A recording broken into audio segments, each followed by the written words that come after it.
All right. Welcome. Hello, everyone. Welcome back to another episode of the Thriving in Intersectionality podcast. Let's ground it in the word intersectionality itself. Intersectionality is a framework that recognizes how multiple aspects of identity, such as race, gender, profession, lived experience, culture, personal history, among so many other things, how they all overlap and interact, creating very unique experiences that shape how each one of us navigates the world and how we lead. And I love to say it could be barriers, it could be privileges. The intersection is what makes our stories uniquely us, and it can't be separate from the work we do and the leadership that we practice. And that's what this conversation is all about. I came into the word intersectionality through the work of Kimberly Crenshaw, and she's still very much doing that work. She coined that term when she was doing her social science research a few decades ago around the experiences of Black women.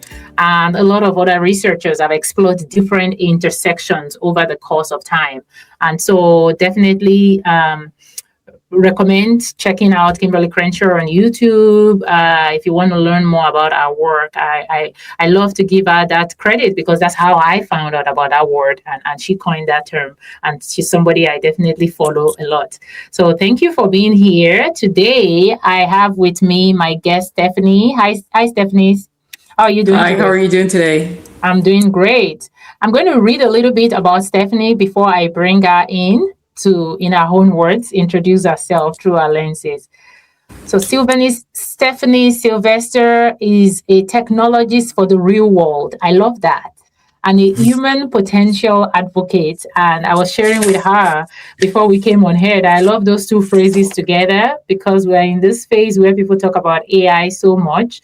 And one of the things that we run the risk of missing is the human connection. So I love that Stephanie is a technologist, AI storyteller, but she's also a human potential advocate. And she's an entrepreneur. She's a corporate leader. She's on a mission to empower professionals and organizations to thrive in the age of AI. A unique blend of technical expertise, leadership experience, and passion for human development is exactly why I love having her here today. And I'm looking forward to learning more about the work she does and the path that has led her here. Thank you so much for being here, Stephanie. Thank you for having me. I really appreciate being here today. All right. Okay, so let's dive in. Let's start with getting to know you a little bit more beyond the bio. We'll talk a little bit more about your work in a bit. But when you hear the word intersectionality, what aspects of your identity have most shaped who you are today? When I hear that, I think about the fact that today I'm able to work on all the things that are important to me. So there's the giving back and making the world a better place, also known as volunteering and philanthropy, leveraging technology to solve business problems now, leveraging technology to solve both business and social problems.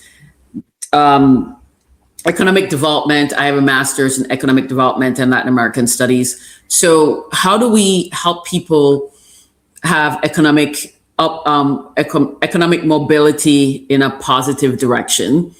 And then the understanding that being a leader is less about a title you hold and how you show up in the space that you occupy in this grand universe. And Avatar Buddy allows me to work on all those things at the same time. Before Avatar Buddy, I would, during the day, be using technology to solve business problems. And then nights and weekends, I'd go do volunteer work. And then I might do some leadership development for my team. But as from the perspective of how do I get them to produce at a greater level and faster. And so being able to put all of that together at once and not having to pick and choose has been a very enlightening peace. And I think whenever I get a little frustrated, I think about the fact that I'm living my own dream and my own life and my own intersectionality, and that makes me feel better. I love that. I love that. And I love especially the way you said it. Like living your own dream doesn't mean that, it's all roses all the time. Some moments you might like struggle with some things, but you always remind yourself and are grounded back in that. Okay. It's working. That's encouraging for me. I used to be in corporate America. I'm not anymore. And I joke about it sometimes, like, some days I just want to go back to corporate America so that I can quit work at 4 o'clock and go home. And it's I'm always reminded that, did you ever really used to leave work at 4 o'clock? it's a little bit easier in certain aspects, but in other aspects, are you fully fulfilled? That's always the question. Am I fulfilled? Yeah, absolutely. Thank you for sharing that. So do you have when you think about your, all of your experiences shaped together, though, do you think there are certain areas of yourself, of your identity, of your experience that have most shaped how you show up in the world today, just as a leader? Yeah, I think that the way I show up in the world is definitely aligned with how I grew up. And when I was growing up, my dad used to say, "You're a Sylvestre, you can do anything." And when you're 5 or 6 years old, your interpretation of that is not correct. It just means like, I'm a Sylvestre, I can do anything. And then my mom would say, "You can't do something." And then I would say, "But I am a Sylvestre, so I can do anything." And my I mom's like, love that. "That is not what that means." That is not what that means. No, you cannot do that. No, that can be true and not be true. Hey, I believe that statement. And so as I go through life, if there's a problem, I just why not fix it? I'm always fixing things. And if we had this conversation last week, I probably would have given you a different answer. But this week, I can see where I always want to fix things. This weekend, I went over to one of my friends' house, and we were hanging out and we are playing with the kids, and then the mom's from Pakistan, and her mom was here, and she's about to leave. So my mom and I said we should give her a little gift, and what do we give her? And we try not to be materialistic, so we're very like, what do we give somebody? And so my mom makes these crochet things, and she had this little crochet bag, and so we took that to give to her, and she's like, "Oh, you crochet." So she brings out this dress that she's knitting for her granddaughter. And then she asked my mom to help her with something. And next thing you know, my mom's fixing the dress. And then it's time to go. And my mom's like, "But I'm not finished yet." And that's just, I was like, that's why I do what I do. It's the time. It's something needed to be fixed, so we'll just fix it, and we won't leave before we finish. And so she went through and she fixed the dress. It was a beautiful little dress, and the mom was happy. She learned some new things. we were there way longer than we were scheduled to be. Oh my gosh. Well, you saw yourself mirrored through that, right? Like, this is what I do too. And that's why I do, like, oh, we want to do something and you're asking me to fix something, and I get like so involved in it, and I go, wait, and then I just reschedule everything else afterwards because I'm now consumed with fixing this stuff. I love it. Thank you for sharing that. Yeah, I love, especially I'm having a visual image of you watching your mom and just thinking, oh my gosh, this is what I do.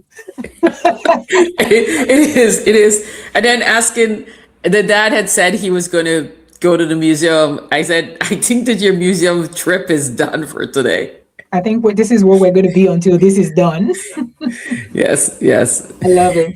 So, I, of course, I've had multiple guests over the years, and one of the things, a common thread that people always talk about is the invisible things. You know, people can see your bio, see the work you're doing. People can see visible expressions of what they think of your identity, and we all fall into that trap. You know, we see people and we think the things we think we know. So throughout your career, what identities or experiences do you think people most often overlook about you when they look at your accomplishments? It, people will, I will say, based on the feedback I've gotten over the years, people will look at me and say, you don't look like somebody that works in IT. Like, what does a person that works in IT look like? And they're like, no, but like you have this air to you. And I think people underestimate my technical acumen. And people underestimate my economic acumen and the ability to take those two things and merge them together and really dissect what's happening in the world and come to an alternative view that's probably more close to reality. And I think that because I'm like always talking, or it looks like I'm not paying attention, people are always surprised when I know something or repeat something they said, because they're discounting me. I get discounted a lot. And so I've turned that into my superpower, because when people discount you, they don't pay attention to you. They dismiss you. And it's so much better when people dismiss you, because then you have the freedom to make mistakes and course correct and know. And so when you come out on point. Wow. I love that. Yeah. The superpower. Thank you for sharing that. And so maybe a little bit more about your career journey now, because I mean the tech side, the journey, and we'll probably end up discussing Avatar Body. But can you walk us through your professional journey a little bit, and Sure. how you got here? Sure. I'll start with college. So I went to University of Southern California. I was supposed to go back to Belize and help the government of Belize develop Belize. And 2 months before I was supposed to graduate, there was an election in Belize, and all my job and my life that was waiting for me vaporized. So I moved to Miami and I got a master's in economic development and Latin American studies. Because I mean, people are like, you're getting the master's degree in the same thing you studied in undergrad.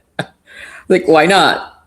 They said nobody does that, and I said, well, I do. So, and then I was waiting for the next election cycle and just stayed in Miami. And then when it was time for me to go back, I was already having a good time in Miami, because when I graduated, I got a job as an intern at Hewlett Packard. And at Hewlett Packard Latin American headquarters, there was this gentleman that was one of the original coders of the Unix. And if you know anything about computers, Unix doesn't break. So he was supposed to maintain the Unix code. So he really didn't have anything to do. And so he would talk to me. I had a master's degree and I was a secretary. I would file. I could file. I got paid by the hour, so I was staying there for 8 hours a day, even if I could finish my job in about 4 hours. Wow. And the rest of the time I just hung out, and he gave me a master class in computer science. And we, back then the internet was just coming out, and I would use Notepad to create websites. And then I was using graphics, and there were just like a lot of stuff I just would play with, because we're at Hewlett Packard. So we had the access to technology early. And then I became a boutique consultant, and that was really cool. And I tell everybody, what you want to do is you want to start out as a boutique consultant, not one of those big companies, because then you're just a cog in the wheel. But in a small consulting firm, you get exposed to everything, and your knowledge grows faster. And then you have so many different companies you're working with that you get exposed to the culture that you want. So you can try on companies before you decide which company you want to go work for. You know what's good, what's a good culture, what's not a good culture. And then I got a job at Burger King, because I was consulting at Burger King, and I thought, I like this culture. This culture is fun. We get really cool things done. I mean, I loved working at Burger King. I campaigned for like a year and a half before I got hired at Burger King. And I was there for 6 years. I did IT, then I moved over to ops. And then, as we were talking about earlier, right? You're now in corporate, and you're doing work, and it's fulfilling. I had fun with my colleagues. I still hang out with my Burger King colleagues. And I think Burger King was one of the great places to work. But I was like, is this it? Is this it? Like, I'm in my 30s. I'm like, this cannot be my life for the next 30 years. So I took a sabbatical right in the middle of, I took a sabbatical in 2008, just before the bubble burst.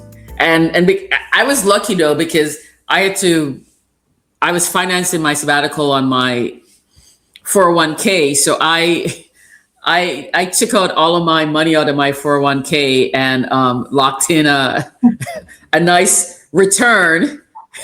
Wow, talk about timing. Yeah, exactly. Unfortunately, I didn't have enough money in my 401k to sustain me. I miscalculated. So I had to go back to work. And at the height of the recession, I just reached out to my network and I said, "Hey, can you help me find a job?"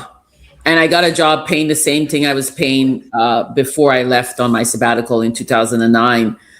And I say that, I point that out because people were saying they couldn't get a job, and I'm not trying to make anybody wrong or make them diminish anybody and their experience or anything like that. But I had always been in a space of learning and trying new things and like, let's see what happens and pushing the envelope. So I was able to continue my education, even though, and my learning and my skill building, even when I was on sabbatical.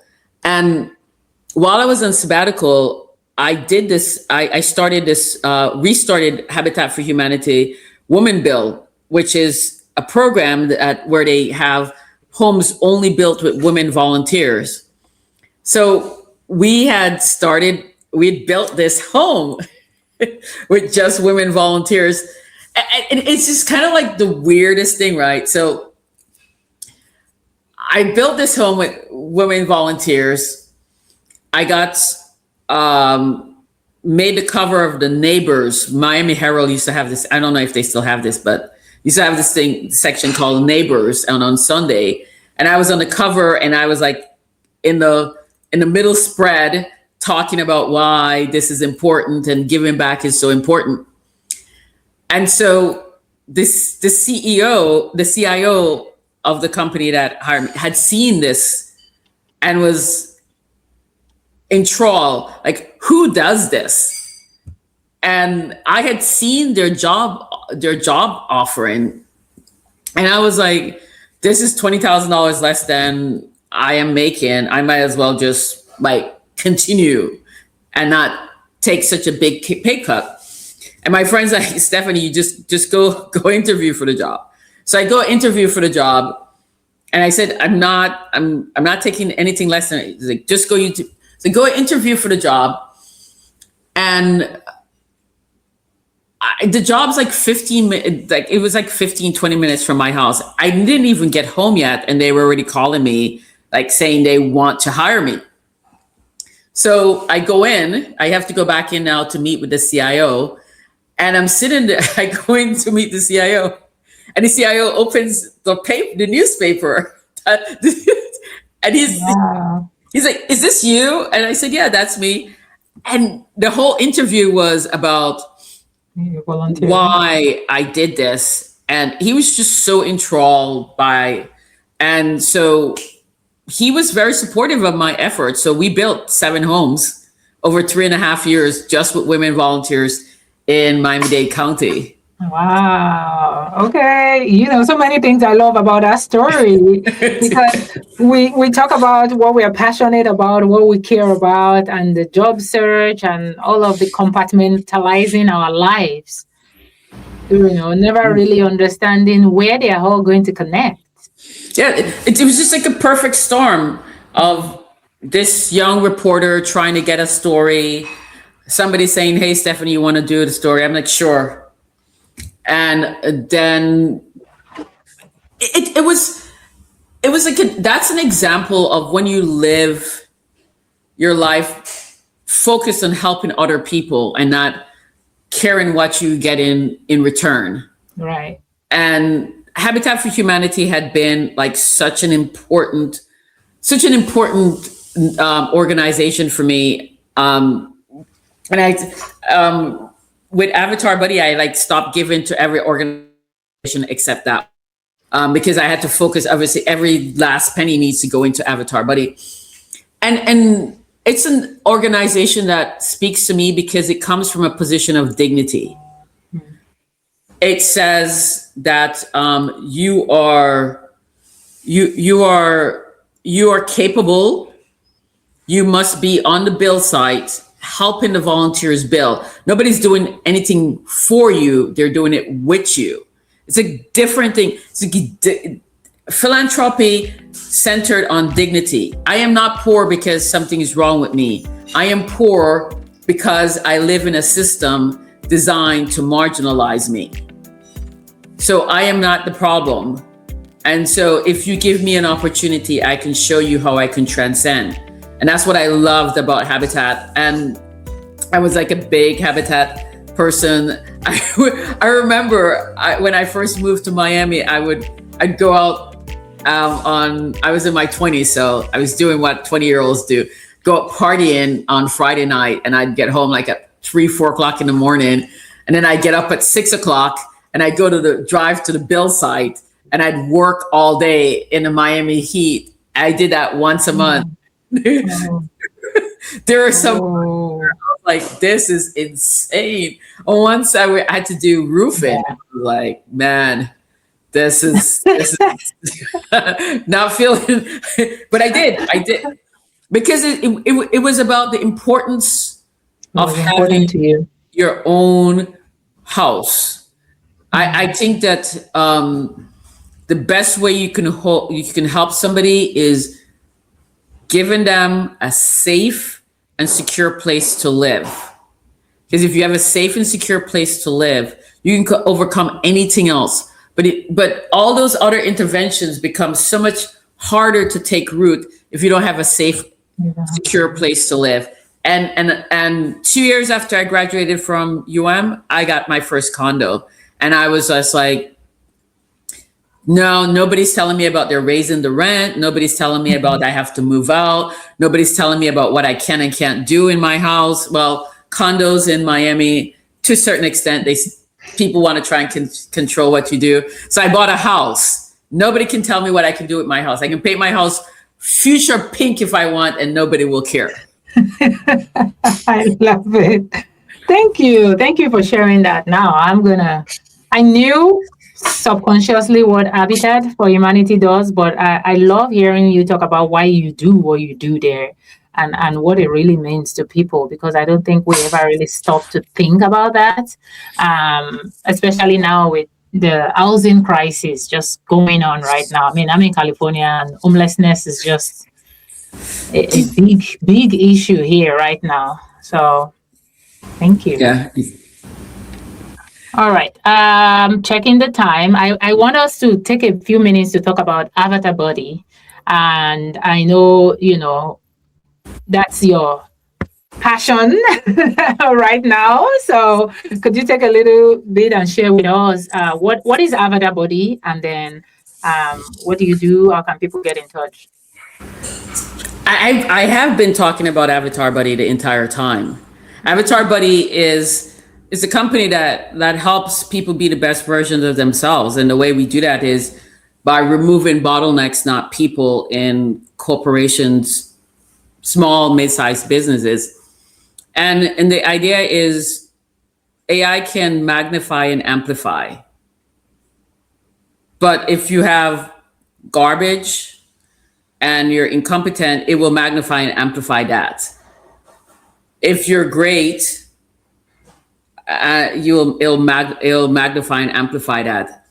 And lots of people are great, and you're just overwhelmed because they don't have the right support system, they don't have the right resources.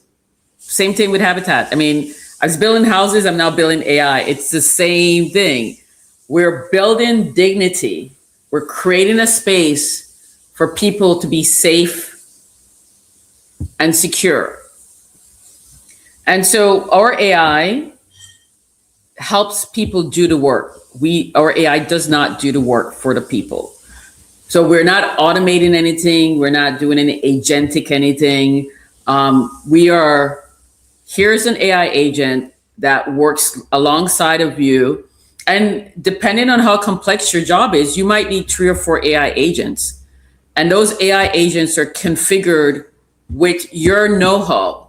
So how you work, not how some person on TV or some person at some conference. How do you do your job? We configured AI to do that. And then we say, using your whys and your data, why do you want to do it this way? Judgment free. That's how you want to do it. That's how we're doing it. And we put your data in the data vault. We put the why and the data in the data vault, and the know-how configured in AI agent. And we know that it's very expensive. I mean, if you were to build out a very small AI team at the current price rate, you're talking $500,000, $750,000. We're nowhere near that cost. You get pretty much the same services. And so we are helping remove bottlenecks, and we're doing it in a way that people are optimized. And when you optimize your people, you don't need to replace them. What you need to do is you need to allow them to grow and flourish and feel fulfilled, because people that are fulfilled at work are fulfilled at home. And when you're fulfilled at home and you're fulfilled at work, you're more willing to go and look and see what's happening in your community. And community engagement is how you preserve social order. People don't care about their community, what happens? And so, I mean, that's Avatar Buddy. We're helping people not directly, indirectly care about their community, because I care about the community. I've spent my entire life helping my little minuscule piece of the universe look good. I love it. And I like how you put it. It's all connected. It's not a home and work and community, and you're living exactly as we described. Is how do we live the whole self, like my whole self, bring everything that I care about into one. And if people want to learn more about Avatar Body, how to work with you, what is the best place to reach out? So you can look us up, avatarbuddy.ai, Stephanie at avatarbuddy.ai, or look us up on LinkedIn. If you say that you heard about us on this podcast, then we will happily do a half an hour consult with you, complimentary, to just kind of help you. And you know, obviously we want customers, but we spent a lot of time struggling with what our ideal customer profile is. And now that we know what our ideal customer profile is, we're being very judicious about it, but it doesn't mean that we can't help you. There's other tools that we recommend that have the same architecture that we do, and that you can have if you want to do a DIY, because whatever reason, we say this is how you do it. It's safe, it's simple, it's fast. You don't have to worry about blowing up your computer, or worse yet, inadvertently turning your computer into a bot for some nefarious actor to exploit. And it's really, at the end of the day, we're about a human digital handshake. How do we have human and technology intersect in a way to make the world a better place? Yeah, I love it. Thank you. Thank you so much for sharing that. All right, as we start to wrap this up, I do think the unique piece that you bring into this is also your background in tech as an entrepreneur and as a person who cares. Like, most of the time, those things are not being used in the same conversation. Somebody that cares about the community, that cares about human, and there's like a tech enthusiast. So if you could, like, speak to leaders these days, with this age of AI taking over everything, how do leaders embrace AI? And what are some of the things you can think about for the future of leading better and embracing AI as you think about your culture?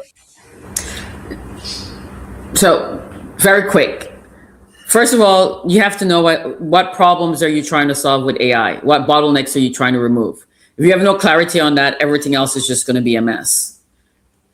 Once you understand what you need to address, do you have the data to have the AI do it? If you don't have the data, then you have to create the data. Who owns the data? How clean is the data? And a clean data is Stephanie Sylvestre, right? Some people might say, oh, I have 5 donors in my database. You go, you look, it's like Stephanie Sylvestre. Sylvestre is spelled in 5 different ways. The same person. That is dirty data. Because you don't have 5 people, you have 1 person. Mm-hmm. So clean out your data. Even better yet, creating a framework so you can collect the data in a clean manner to begin with. Yeah. And then once you've done that, configuring the AI in a particular way, it's what role do you want the AI to play? What task you want it to complete? And how should the output look? That's it. And if you understand what problem you need to solve, everything else that's your AI training. Boom. I just did it. I love it. Thank you. That's the AI training. Yep, straight to the point. All right. So maybe a word for individuals too. Forgetting about titles and leaders right now. Individuals in this day of AI. I know you've also done a lot of technology use in storytelling and community and mentorship for individuals or solopreneurs or just people in this age where AI seems very overwhelming. What are some tips and advice on using AI? It's the exact same thing. Why do you want to use AI? I mean, like, I went to a presentation, and this person was demoing a solution, and I was just sitting there thinking, the amount of time it took you to build this, and the amount of time that you have to reset it to make it work, you could just do the work yourself. No, let's be practical. Like, build things that are of value. And I will say, if you're a leader, you should be boning up on your critical thinking, your problem solving. You need to be resourceful and creative. And this is where people from the global south, people from low risk communities are going to clean the floor with people from high resource community, because if you're from those communities, you already know how to be creative and resourceful. The problem now is to change the narrative. So we've been told if you're from a low resource community, something's wrong with you, you can't do this. People are trying to take away your agency. So we believe that hype. And so we have to stop believing that. And that's going to be the hardest thing. Because when we stop believing the hype, then we are able to do things with AI and leverage AI in ways that just transcends us. I mean, just crazy. I was just in Cape Town last month in May.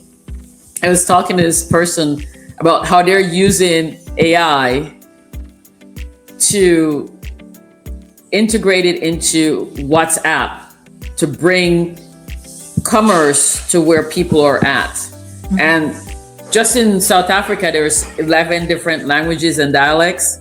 So you got a language, I mean, you're not going to create 11 different solutions. So you got to have a solution that can flex across all of these. So just really interesting ways that they're solving that. Using the WhatsApp audio.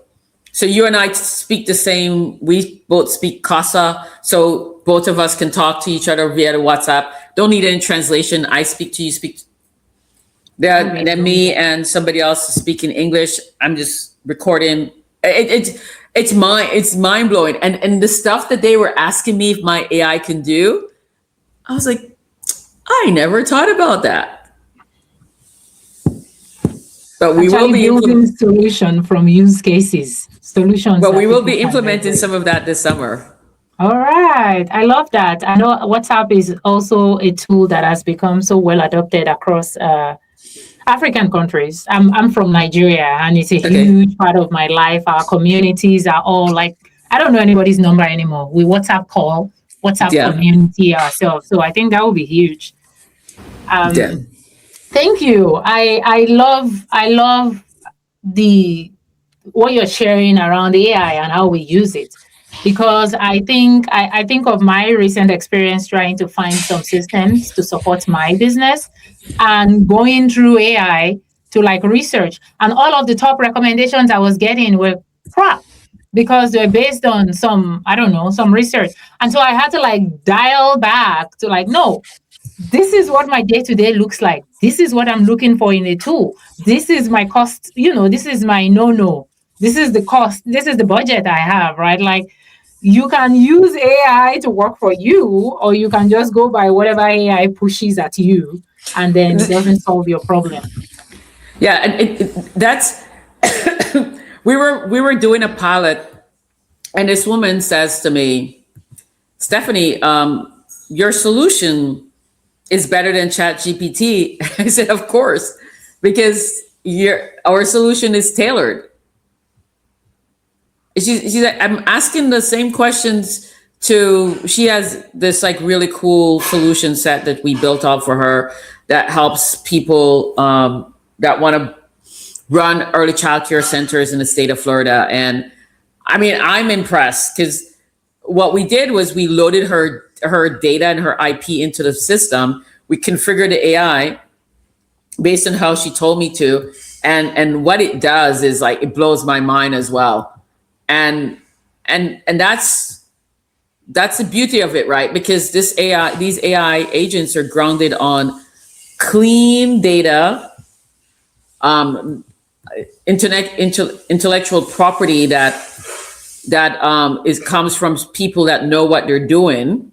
Mm-hmm. And so it just becomes just like a whole different experience. Yeah. And I'm like impressed. I'm just well impressed with what they're doing. Well, in the age where everything is a buzzword, I'm so glad I got to chat with you, Stephanie, and learn more about why you got into what you're doing, and a little something that I can trust more and gladly share more about. So for everyone listening, I'll have links for you in the show notes on where to contact Stephanie and learn more about Avatar Body. So watch out for that. Well, thank you so much, Stephanie, for being here. Thank you for your just insightful conversation today. Oh, I almost forgot my signature question before I ask you my last signature question. Do you have anything else you'd like to say or share with my audience? It's if you have a well configured AI agent, it will work well. Stay away from these agentic things unless you're a developer and you know what you're doing. Automated AI is like giving a 15-year-old unsupervised access to your bank account or your most important customer. You wouldn't do that. Don't give your AI that access. Thank you. Thank you so much. All right. My final question. If you were to share a meal with your coworkers, what would you pick and why? Oh, well, we usually, whenever we have meals and we have people come over to our house, we usually cook something from Belize. Just expose them. I'm from Belize. We want to expose them to Belizean culture. We have a rich, diverse culture. Most people don't know how cool it is, and so we expose them to some Belizean culture. I love it. Thank you. Now I'm going to come see you when I come to Miami and learn more about Belize. Absolutely. You're more than welcome. We have a guest room. Oh, thank you. It's so nice to meet you. Thank you for the work you're doing. Thank you for helping keep humanity and sanity in the world of work. Thank you. These days. It's great to be here. Thank you. I appreciate it. I appreciate the time and the opportunity. Yes. For everyone listening, please share your feedback. We have a way for you to engage through Buzzsprout now, so you can share your feedback on this specific episode. I'd love to know how it lands. What are your thoughts? What are your takeaways? And please rate, review these episodes wherever you get your podcast. Thank you. Thank you.